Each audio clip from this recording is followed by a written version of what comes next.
The capital of the United States of America, Washington, D.C., is without question the greatest symbol of freedom in the world. The city, designed by Major Pierre Charles L'Enfant in 1791, was America's first planned city. An area 10 miles square originally, the land was ceded by Maryland and Virginia. Later, the portion of Virginia across the Potomac was returned. The United States Capitol building is the centerpiece of the city. The dome is topped by the Statue of Freedom, who faces east, some believe, to catch the morning sun. Another theory, to keep watch on our former rulers. On the left of the Capitol, the Senate. On the right, the House.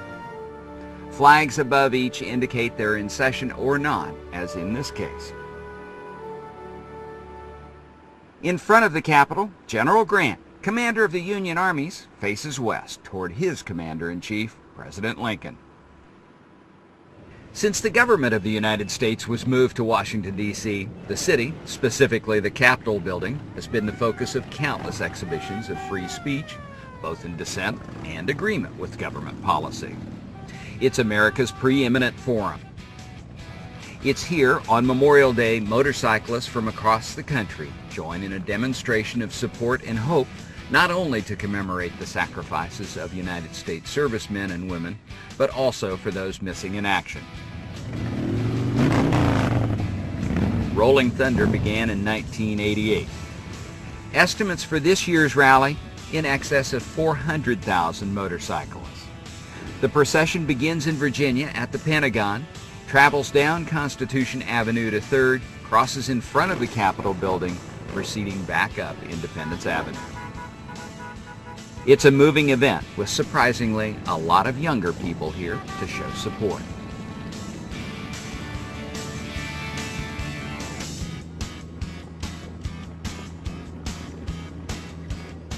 Parking in Washington, D.C. at the various monuments and museums along the National Mall is nearly non-existent at best, so the only practical way to see the city is either on foot, an exhausting proposition, bicycle, Segway, or with one of the local tour companies, many of which allow boarding and reboarding at various stops around the mall. The guides on these tours are extremely knowledgeable and a great way to learn about Washington. Washington's National Mall is anchored on the east by the Capitol, on the west by the Lincoln Memorial. Between and along both sides, monuments, memorials, and museums, and the White House to the north. The Lincoln Memorial has 36 columns, one for each state in the Union in 1865, the year he was assassinated. 48 states are listed in a frieze around the top of the memorial, which is the number of states in the Union in 1915 when the cornerstone was set. It was designed by Beaux Arts designer Henry Bacon. Daniel Chester French did the statue of a seated Lincoln looking back at the Capitol. Halfway up the steps on the landing, where the marble steps begin, the place where Martin Luther King delivered his famous speech, "I Have a Dream," in the summer of 1963 during the Civil Rights marches in Washington. A turning point in this country's history, tens of thousands of people around the reflecting pool listen, multiplied geometrically by television.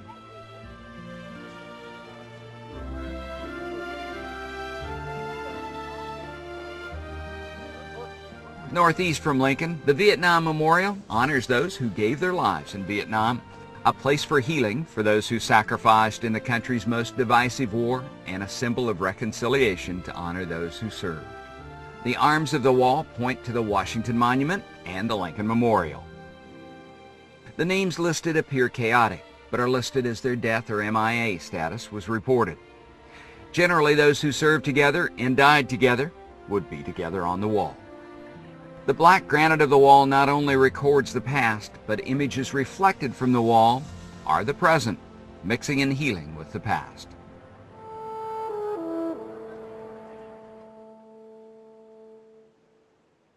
On the east end of the reflecting pool, the National Mall's newest memorial to those 16 million who served during World War II, the more than 400,000 who died, and all that supported the war effort from home.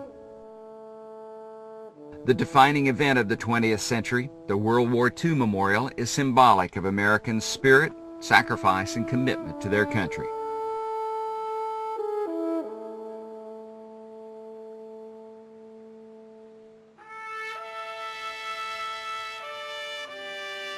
Towers on each end represent the Atlantic and Pacific theaters, pillars for each of the 50 states, plus one for the District of Columbia, and 5 for American territories are between.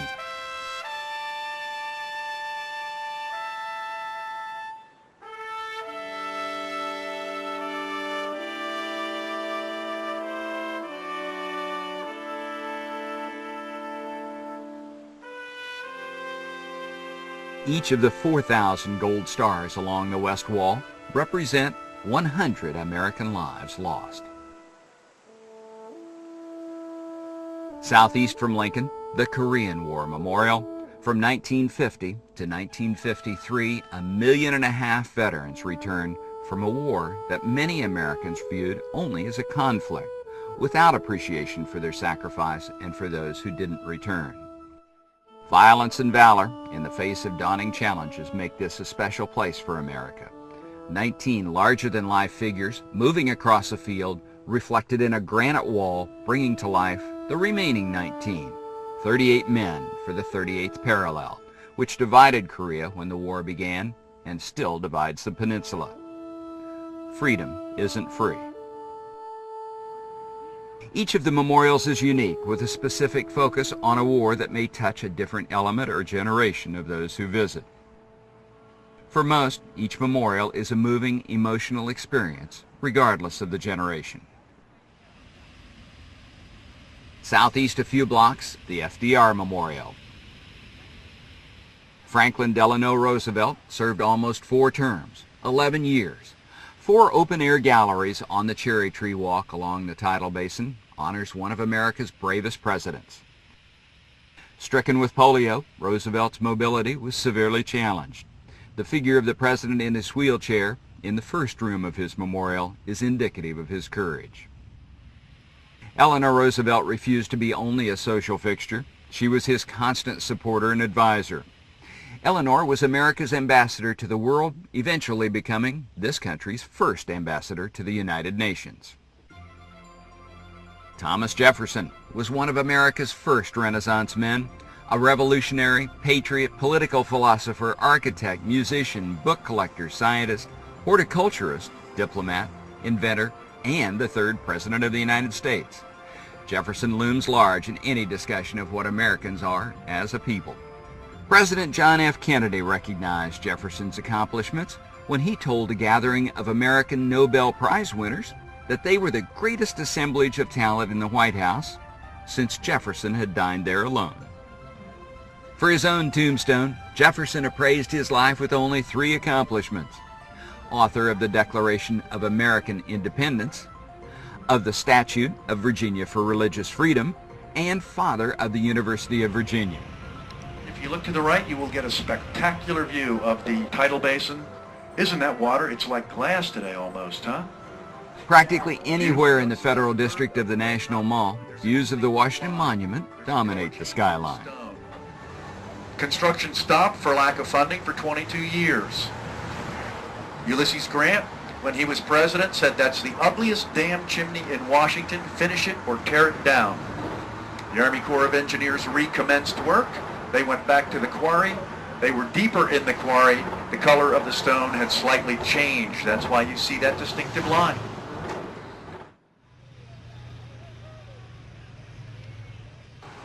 James Smithson was an English scientist. He was an illegitimate child and grew up in the class structure, late 1700s, 1800s, early 1800s in England, and he felt that he never got the recognition he deserved because of that. When he died in 1829, he left $508,000 to the United States of America with instructions to found an institution for the increase and dissemination of knowledge. It is now the Smithsonian Institution. He died in Genoa, Italy, and was reinterred here in the original Smithsonian Castle building around 1900. The Smithsonian is the largest museum and research organization in the world and the second largest landholder in Washington, D.C. 16 museums and the National Zoo, in addition to a number of research facilities here and on other parts of the globe. The National Zoo is in Rock Creek Park in northwest D.C. The universal appeal of this magnificent zoo attracted over 3 million visitors last year. 2 giant pandas on 10-year loan from China are among the most recognized animals in the world, but also the most scarce. Wildlife officials estimate there are less than 1,600 in the mountain forests of central China.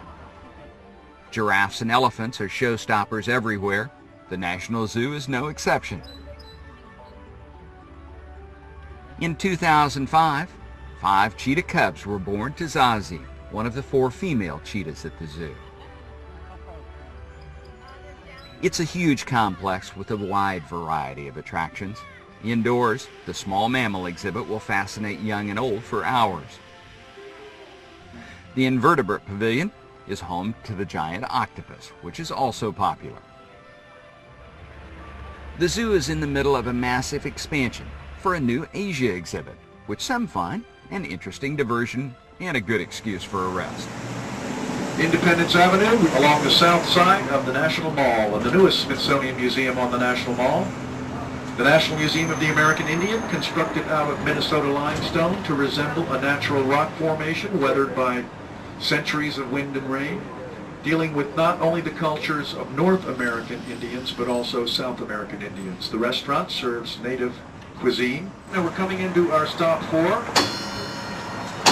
the Air and Space Museum, the most visited museum in the world. More than 10 million people a year come here to see the original Wright Flyer from 1903, to see the Spirit of St. Louis, Lindbergh's aircraft. He soloed the Atlantic in 1927, the Bell X-1, which broke the sound barrier with Chuck Yeager at the controls, the Apollo 11 command module, Michael Collins orbiting the moon so that Neil Armstrong and Buzz Aldrin had a ride home.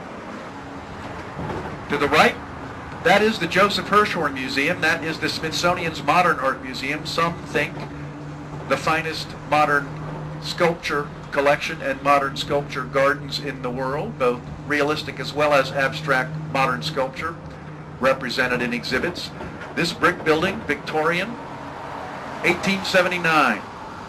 During our centennial celebration, 1876, there was a World Expo in Philadelphia. 60 train cars of exhibits came to become part of the Smithsonian. They wouldn't fit in the original castle building. This building was constructed to house those exhibits.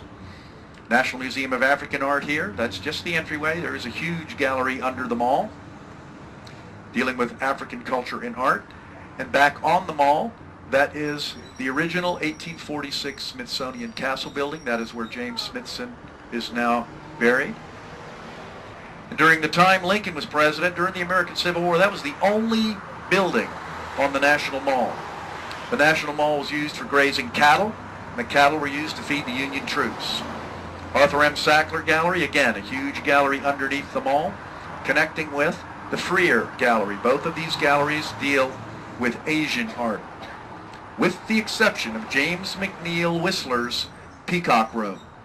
People who are interior design aficionados will know about the Peacock Room and appreciate the beauty of that particular interior. That's in the freer. On the right and the left, the Department of Agriculture, joined by arched walkways. Department of Agriculture located here in 1862, largely to help feed the Union armies assembled throughout the nation for the suppression of rebellion in the South. The walkways are running due north and south, and they represent the reunification of our nation at the end of the American Civil War. This red brick building to our left front was the original Bureau of Engraving and Printing from the 1870s. Now it is the United States Forestry Service, which is a department of the Department of Agriculture. And they have a little welcome center there. Smokey Bear stands out front. When I was a little boy, you couldn't watch cartoons of a Saturday morning without seeing Smokey Bear 10 times, telling us only you can prevent forest fires. The building next to it, that is the United States Holocaust Memorial Museum. On the north side of the National Mall, across Lafayette Park, the most famous address in Washington, 1600 Pennsylvania Avenue, Northwest. With the exception of the White House, this neighborhood wasn't always so nice. Union General Joseph Hooker was charged with the cleanup, moving nefarious activities, including those of prostitutes, into the area which is now the Federal Triangle. It was for many years America's leading red light district, and from where the term hooker came from. Just outside the Federal Triangle, the Museum of American History, 750,000 square feet, funded by Congress in 1955, is also part of the Smithsonian. Over 4 million people visit each year. Of the 3 million or so artifacts in the collection, the Pentagon flag is one of the most moving additions. The National Museum of American History dedicates its collections and scholarship to inspiring a broader understanding of our nation and its many peoples. Their fiat: create learning opportunities, stimulate imaginations, and present challenging ideas about our country's past. Our next stop is going to be the National Museum of Natural History. We call that one Stones and Bones. If you're interested in paleontology, if you're interested in dinosaurs, fossils, this will be your cup of tea. This is the old post office pavilion. As you drive around Washington, you see a stone tower on the skyline. That is in the center front of this building here. You can go up in that tower. It's at 12th and Pennsylvania. The Park Service would be delighted to give you a ride up in an elevator, let you look out. Some people prefer the view to the Washington Monument. It's closer into the city and the windows are larger.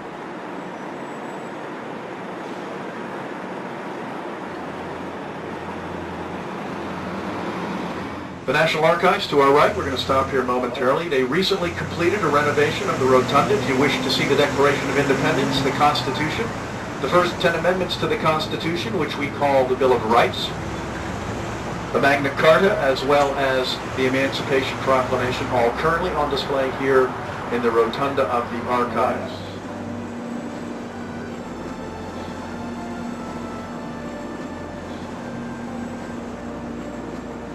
The statue, the melon fountain, dedicated to the individual who donated his entire art collection as well as the money necessary to build the West Building of the National Gallery of Art. That's where you'd see the classics if you wish to see the Dutch masters, Rembrandt, Vermeer, the only Leonardo da Vinci in the Western Hemisphere in this building right here, and currently a wonderful exhibit of Impressionists.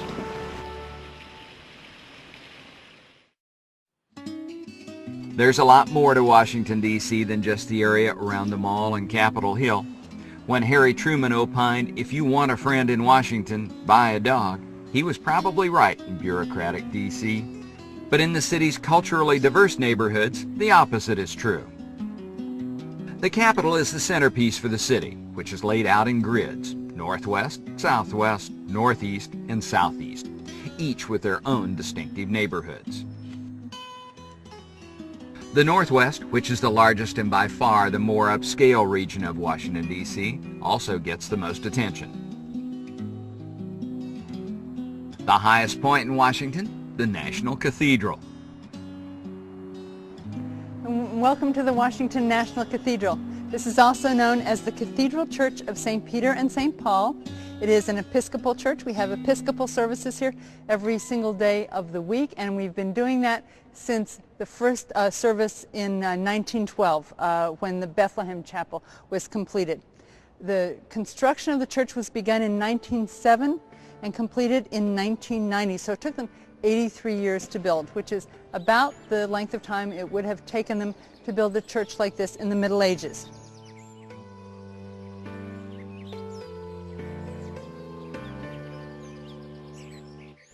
We're standing underneath the bell tower. That's the tallest part of the church.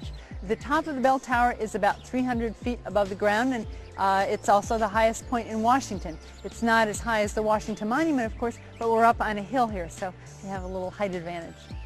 It is, by the way, the second largest cathedral in the United States. St. John the Divine is the only one that's larger, and the sixth largest in the world. The exterior of the cathedral is wonderful, even if one doesn't come inside. And of course, people are always interested in the gargoyles and the grotesques. And we often ask school children and say, you know, gargoyles and grotesques have jobs. Do you know what the job is? And some of them do and some of them don't. But the job of a gargoyle is to help deflect water from the walls. And so they have pipes in their mouths and they're connected to the gutter system. And on a really heavy, heavy rainy day, you can see those gargoyles spouting. The beautiful carving, the wonderful theme of creation, which begins the story of the cathedral on the west facade. The book of Genesis, which tells about in the beginning man was created, and so the Frederick Hart sculpture called Ex Nihilo, with those swirling figures emerging from the void. Adam emerging from the stone, the first man, and the story of the patriarchs on the bronze gates. All just a way to begin. I sometimes say to people, oh, stop, don't rush inside, stop outside, because the story continues inside through the clear story windows, mostly with stories of the Hebrew Bible. We begin with Noah and the flood and work our way to the east end, and then you work your way to the story of Christ in Majesty. For Christians, the story goes from creation through salvation, creation through redemption in Jesus Christ. The windows are part of the cathedral's iconography. This is not a hodgepodge of art. Somebody didn't say, oh, let's just do this over here and this over there. There's a theme to all of it. It's called the iconography. And the aisle windows of the cathedral really tell how man used his gifts from God. And one of those sort of famous windows, and the one that people often come looking for and is very different from all the other, is the science and technology window. Its nickname is the space window. And what it is, it's a window that celebrates the trip of Apollo 11 to the moon. You can see the root of the spaceship, a big red orb, and then right in the center of that orb is a piece of the moon that was brought back from Apollo 11 and placed in the window. So that's one of the very special favorite spots in the cathedral that people always look for. One of the other places that people love to visit, particularly veterans, is the War Memorial Chapel. And this is a chapel that was created in the south transept of the cathedral after World War II. And it was decided that we needed to set aside a place for those who had sacrificed for our country. So there is a small chapel whose windows and the rest of the art in the cathedral really celebrates those who have sacrificed. For instance, people may know the story of the four chaplains of different faiths who were on a troop transport ship in World War II. The ship was struck by a torpedo, went down, and those four chaplains gave up their life vests so that the soldiers on the ship would live. And that is actually, we have a window that shows the story of the four chaplains. We have a window that shows paratroopers landing at Normandy. And we welcome veterans particularly here. We have a roll of honor in which people can send in their names to be listed in the National Roll of Honor here at the cathedral. So that is another very special place, and one that is set aside to recognize all who have served, not just those who have died. And so even today, we recognize those who are serving our country. During the Vietnam War, we read the names of those who had died for 3 days, night and day, throughout those days in the cathedral.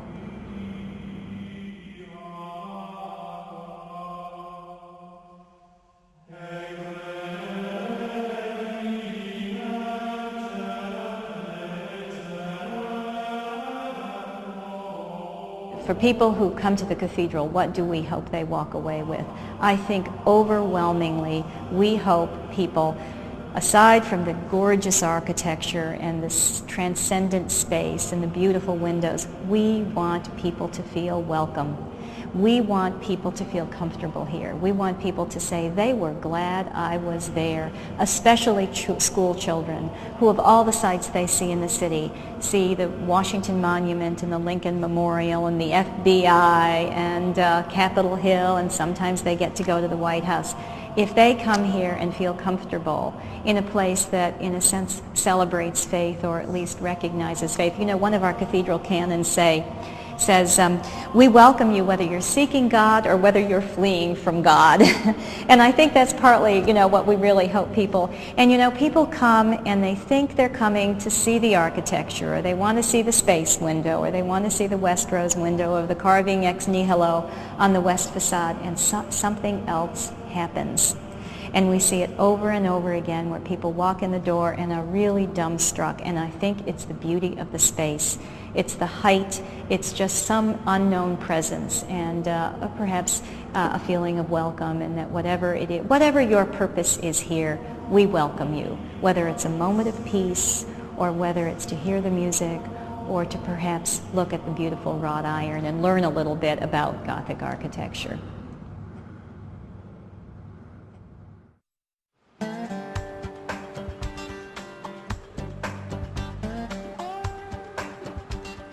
Adams Morgan is an ethnically diverse neighborhood of mixed Hispanic and Ethiopian cultures, restaurants and clubs, punctuated by a scattering of wall murals and sculpture.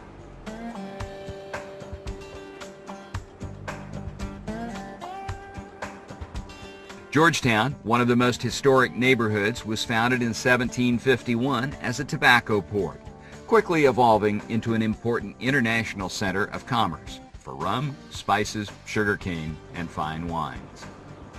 In the 21st century, it's trendy shops and galleries. Neighborhoods are elegant and historic. Georgetown waterfront is now condos, marinas, restaurants, and clubs. Normally busy with weekend recreational rowers and scullers from local boathouses, on this particular day, the 3rd annual Dragon Boat Festival and competition. We have about 1,200 paddlers here this year, 54, 55 teams or so. We're up about 10 to 15% over the prior year. As you know, here in Washington, D.C., we have lots of festivals and we have lots of events, and we're very excited about the growth of the Dragon Boat Festival. It really embellishes the best of what this country is all about in terms of bringing together people of different backgrounds and diversity, and having a wonderful event. And we hope someday that the Dragon Boat Festival will be as large an event as our Cherry Blossom Festival here is in Washington. A dragon boat is a 40-foot long canoe for most people. It's got a big dragon's head at the bow and a dragon's tail at the end. You've got 20 paddlers, 10 on each side, who paddle their way down the river. You've got a drummer who keeps the cadence at the front, and a steersperson who keeps you on course at the rear. And in some races you actually have a flag catcher.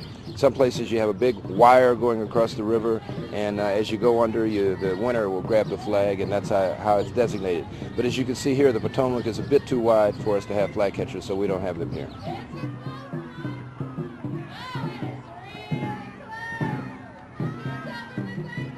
It has so many aspects about it. The physical fitness part in terms of the training, the spirits of the team, in terms of competing against each other, just the pageantry and the color of the dragon boats themselves. They're gorgeous, they're ornate, they're very heavy, and watching the young people and some of those who are not so young get out on the river and have a great time, it's just a wonderful experience.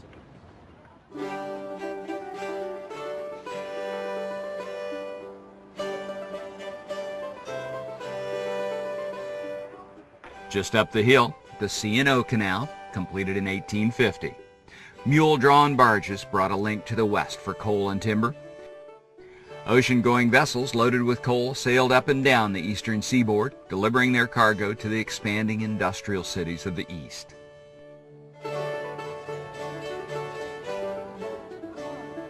The National Park Service has done a splendid job in recreating a section of the historic canal. Husband and I, we bought this house in 1993, and I walked in with Robert. I was looking for a hair salon, and when I saw the beams and the bricks, I thought, this is it. And it made me think about home. And this is my hair salon downstairs, and upstairs we live, so we don't need to commute. It's very peaceful. We don't hear the traffic. When the lock is open and the water runs down, it really absorbs the noise. It's very soothing. When we sleep upstairs, you don't hear much. I mean, I still pinch myself when I leave on Saturday. I think I'm going to wake up and it's a dream. Yeah, I'm very happy.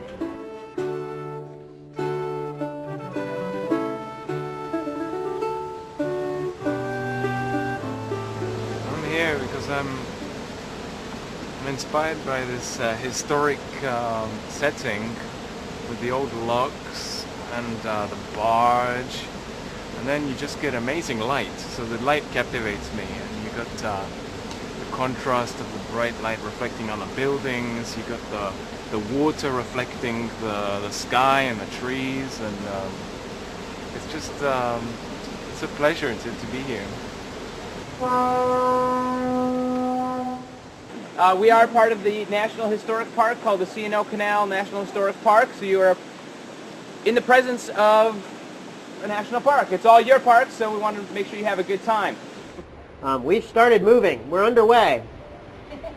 You might be thinking, I thought it was going to be a little faster trip than this. Look at the water line over against the wall. We've dropped about 1.5 feet, 2 feet since I started talking to you. Low bridge here is our substitute mule for the time being.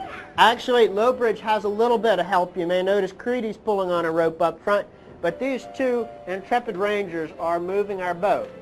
They are people of at least average strength, but I don't think either one of them are Olympic athletes. Nonetheless, they were able to get this 18-ton vehicle moving by hand 0 to 3 in about half a minute. That's why waterways are so important for moving things. Before trains, before planes, before automobiles, trucks, etc. A lot easier to move stuff on water than by land. This is the high-tech part of the boat ride here, because we're entering our lift lock. Because what we're going to do is we're going to pull into this lift lock, and they're going to shut those gates right behind us. And then we'll really show you a change in water level. 80,000 gallons of water fill this lock up in about 3 or 4 minutes. And that's what rises us up. On the other side of the boat, you will see our engines. Mules, yes. They are the ones who are going to be the stars of the show. Now you can see this is a family endeavor here. We can see Creedy has a couple of our newest volunteers there pushing on the lock gate. And so we'll pull the boat out, and then the mules will take over. Low Bridge and Creedy are now pulling this boat, and with all due respect to their strength and stamina, they weigh a lot less than our 1,000-pound mules and are not as strong. So Miss Terry there has got our tow line, and we're going to hook it up to our mules. We are now under mule power. Feels a lot like being under park ranger power, doesn't it? We are not going to set any world speed records here on the canal. In fact, there was an article in the Washington Post about the Potomac River a couple of years ago, and they described our boat ride as perhaps the slowest thrill ride on earth. In the heyday of this canal in the 1870s, just after the Civil War, there were 500 boats like this on the canal, running 9 months a year, all up and down the Potomac River Valley, all the way from Cumberland in western Maryland down to Georgetown. For about a century, that's how it worked until 1924, when flooding finally put the canal out of business. The Park Service also conducts walking tours in Georgetown. We're going to go to one of the outer rings, up in this quarter. It was a neighborhood called Herring Hill, and it became a very distinct African-American community beginning in the decades following the Civil War. What was Georgetown? Well, traditionally it is the river on the south, the cemeteries up at R. That's the northern boundary. The western boundary was the university, still is, and we're very close to the eastern boundary, which is Rock Creek, okay? So Herring Hill traditionally was this quadrant. A quarter of Georgetown was African American until the 1940s, when the community began to collapse. Now here is where we begin to enter. It's not obvious that this is an African American community. It is obvious, it ought to be obvious, that this is a lower socio-economic neighborhood. Everything is smaller, isn't it? Well, that means you're in a middle or lower class neighborhood. That house is one of the oldest houses in Washington.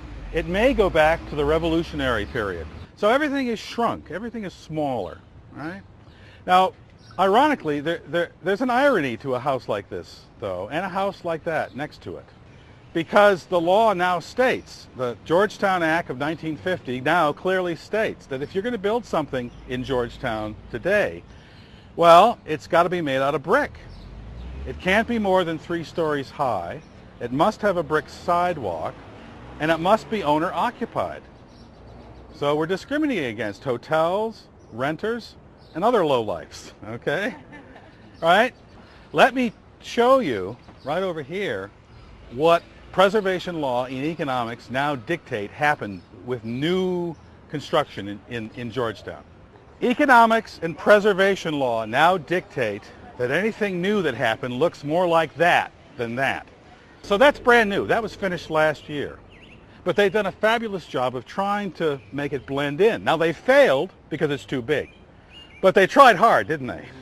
Now what about these 3 townhouses right next to it? How old do you think those are? They're also brand new. But they're a little bit smaller, so they're a little less expensive. Instead of being $6 million, these are only 3 apiece, okay? What about the next bunch right up here? 1, 2, 3. How old are they? 1870s. That is authentic. They are the correct scale for this neighborhood. There's a clue here as to social strata. This entire bank of townhouses, what you're looking at is low-income housing, circa 1890. This is the cheapest material you could buy, okay, in 1890. How you know this is low income is not only that it's brick in 1890, but there's absolutely no architectural detail in this, is there? Nothing. There's not a single brick here that doesn't have a function. Keeping the water out. That's all these bricks do. All right? There's absolutely nothing that's ornamental. Plus, these are very small houses. I've had realtors, well, we have a blistering hot market here. So I've had them tell me that these little guys will start at about $900,000.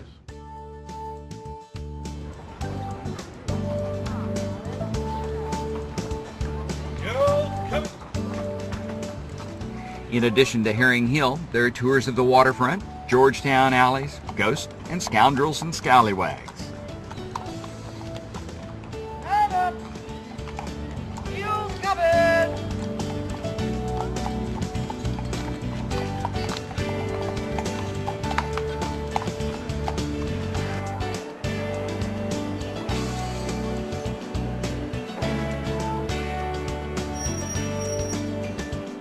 Downtown, in the theater district, the infamous Ford Theater is open for tours.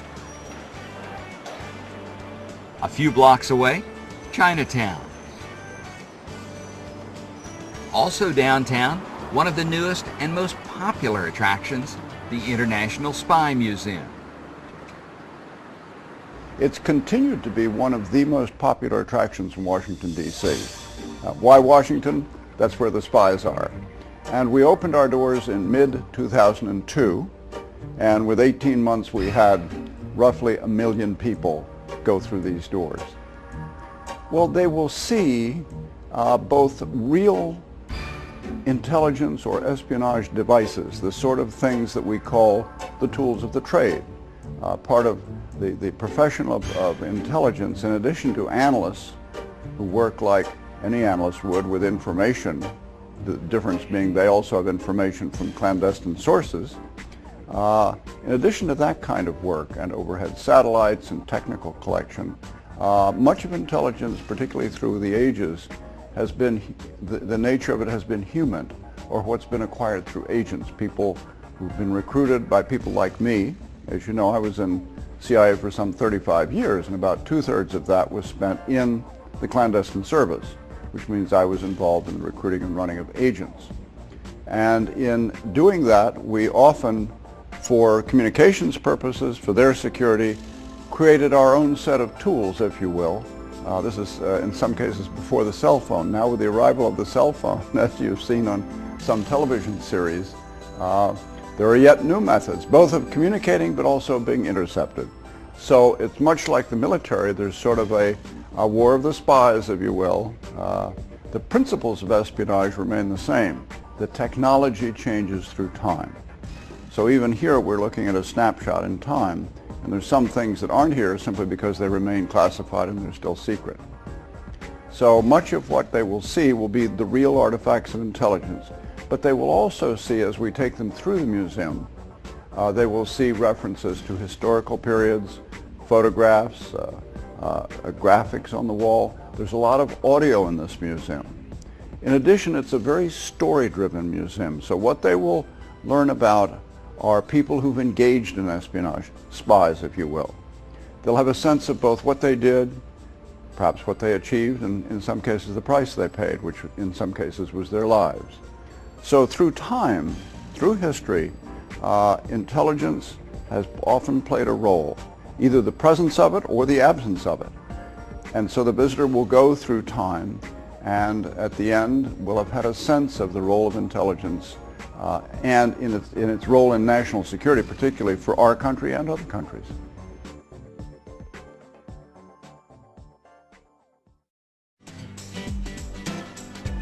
In Southeast, Pennsylvania Avenue, considered America's Main Street, dissects one of the city's oldest neighborhoods on Capitol Hill. In continuous operation since 1873, the Eastern Market is the last of Washington's 18th century public markets to remain in business. Open 7 days a week, weekends are especially busy. It's survived on uniqueness. You come to the market to shop for your foodstuffs. You find the butcher cutting the meat to order for you. You find the fishmonger filleting the fish right there in front of you. When you go to a supermarket, you don't get to interact with these people anymore, and you don't have barcodes. So people appreciate that.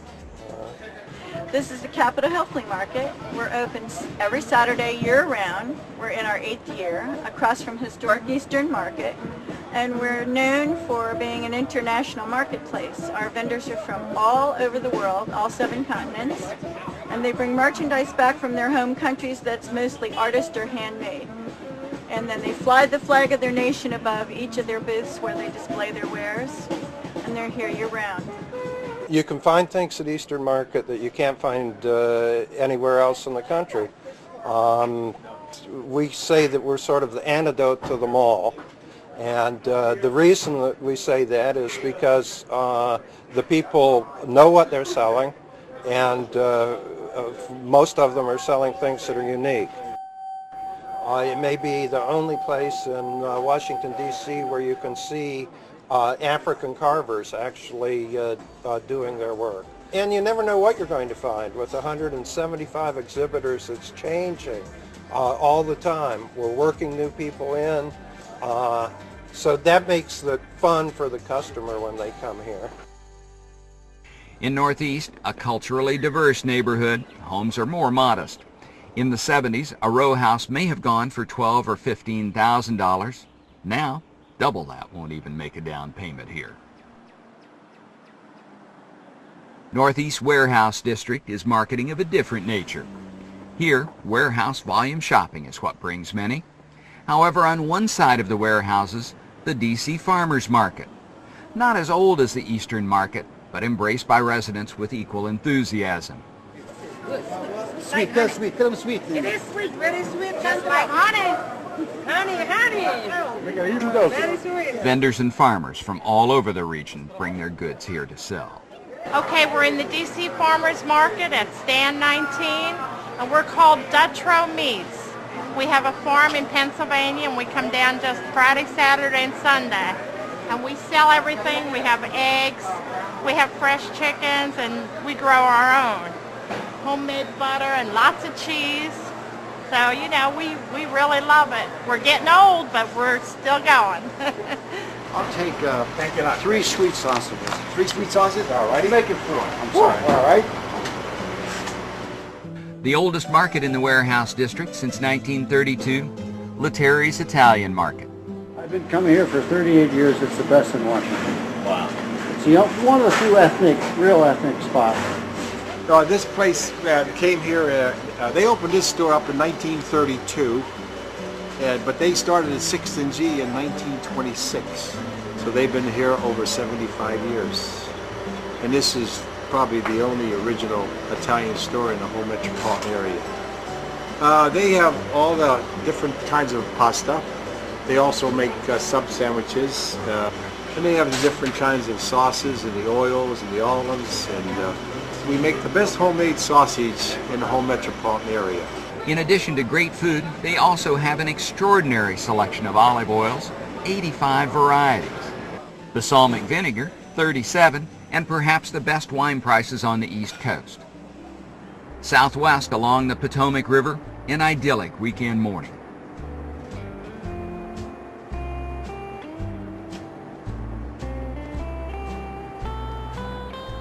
Across the street, the East Potomac Park Golf Course features an 18-hole championship course and an 18 executive par 3 course, first opened in 1920. On the north side of the river, one of the city's several marinas. Also here in the shadow of the Francis Case Memorial Bridge, the Main Avenue Fish Market. Since 1794, it's been open every day of the week, but the real action is on the weekends.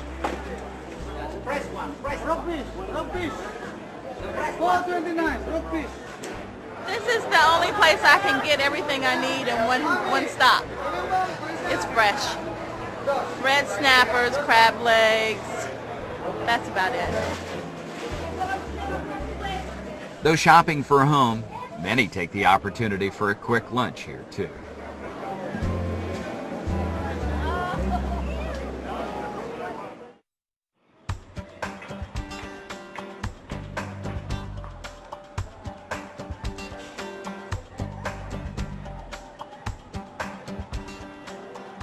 In the southeast neighborhood of Anacostia, Cedar Hill, a National Park Service historic site, the home of one of America's great heroes, the amazing Frederick Douglass. A former slave who escaped to freedom, taught himself to read and write, became one of the nation's most gifted, respected orators and champions of equal rights. Among his many accomplishments, he was a U.S. Marshal in the District of Columbia and Minister to Haiti. The nation's capital is a rich, culturally diverse, exciting historic treasure where America embraces all the virtue, principles, and qualities into which this great nation has evolved. Thanks for watching Discoveries America, Washington, D.C.